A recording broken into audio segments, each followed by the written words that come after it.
guys, welcome back to my channel. It is your girl Mila B. So today is basically the crash that changed my life.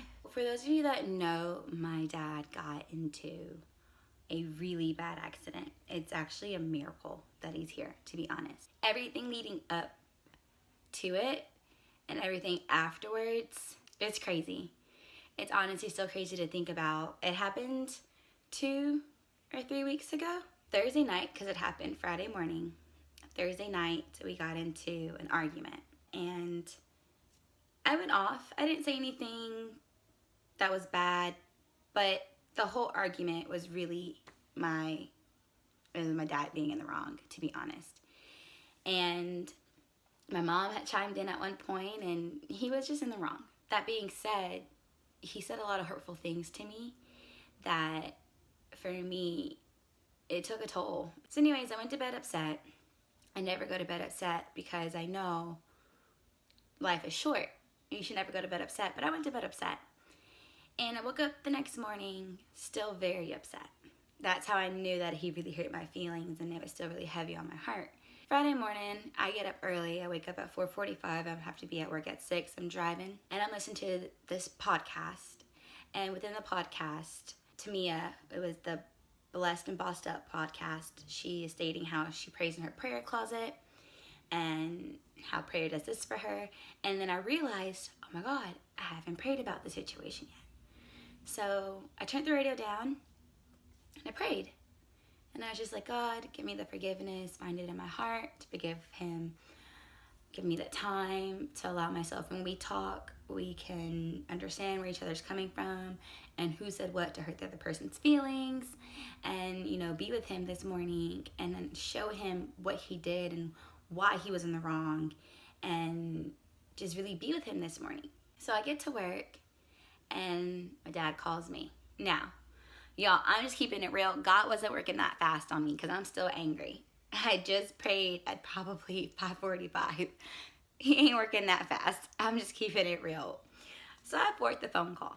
I'm not gonna lie, I did. I looked, click, forwarded it, because I'm just not ready to talk yet. My dad calls me again. I forwarded it again. He calls me a third time. And once again, I forward it. Because in my head, I'm thinking maybe he's just blowing my phone up because he really wants to talk to me, but I'm really not ready to talk about the situation yet. Maybe 10, 15 minutes go by. My mom calls me. I forward her phone call because I'm thinking they're about to tag team me. And my mom's calling me to be like, Mila, he's your dad. You should answer the phone. And I'm just not ready to talk yet. I'm just not. Still trying to find the words to say, just not ready. Then my mom calls me again. I forward the phone call. And she texts me and she said, it's an emergency, call me. So I called her back and she's like, your dad's been in a really bad car accident. He's on his way to the emergency room in Atlanta. How fast can you be there? And so I told her, I was like, you know, I can be there in like 20, 30 minutes. Depends where it's at. Give me the address. But after she told me that, guilt hit me. Guilt hit me because although I didn't say anything cruel to him when I blew up, I just shouldn't have yelled. I shouldn't have, and I should have had the strength to walk away. But at the same time, I was still so hurt and so angry. So at one point, I'm very concerned, but in the other point, I'm just still hurt. A lot of feelings and emotions were going through my brain. So finally, I called my dad back because at this point, I don't know if it was really my dad that called or the paramedic. I don't know what's going on. So I called him and he answers and he's just like, yeah, I got into this car crash and I'm on my way to the hospital. Da da da da. And I said, okay, are you okay? And he's like, yeah, I'm fine. And I'm like, okay, well, I'm on my way there. I live in Douglasville and that's where the crash happened. You're being rushed to an emergency room in Atlanta. You're not okay. So I called him back and I said, let's try this again. Are you okay? Because this happened in Douglasville and you're going to Atlanta. What's going on? And he told me he had a broken collarbone and they want to do x-rays and all this other stuff. Now at this point, I haven't seen any pictures. I haven't heard what's going on. All I know is he's been in this crash. He has a broken collarbone possibly and is being rushed to an emergency room in Atlanta. I finally get there and he tells me what happened. Basically, he was at a red light. The guy fell asleep at the wheel, drove off the road, and hit him. The truck flipped and landed on power lines, active power lines. So before they could even get to my dad, they had to cut the power off. And he was on these active power lines for like 40 minutes. And I saw the pictures and I'm like, you walked away from this with a broken collarbone? Because I'm telling you guys, look at these pictures. Look at them. Looking at these pictures, you would think somebody didn't walk away from this.